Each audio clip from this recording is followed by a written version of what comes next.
Hello everyone, welcome back. Today in this video I'm going to show you how to fix iPhone keep dropping calls after the latest update of iOS. So without wasting any time, let's get started, and before start please do like, share and subscribe. The first thing that we have to do, we have to launch control center and disable the do not disturb mode. After that, launch settings and enable airplane mode. Wait for a couple of seconds, then disable airplane mode. After that, hopefully you will get rid of this issue. If not, then try these solutions: device, more, tap restart and tap restart again to confirm. Next, launch settings. Here we have to scroll, find and tap on phone. Here you will find the option call forwarding and disable call forwarding option. Now force close all the app that are running in the background and force restart your iPhone according to your iPhone model.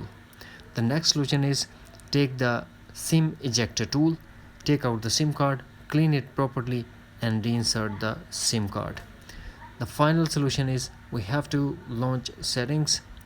Here we have to tap on Journal and tap Software Update and update your iPhone to a latest iOS version if available. Then scroll, transfer reset iPhone, tap reset and reset all settings. This process will delete all your customized setting to default setting, but no data or media will be deleted. Here we have to put iPhone passcode and tap again reset all settings to confirm. That's it. Hopefully friends, you found this video helpful. Thanks for watching. Take care. Bye bye.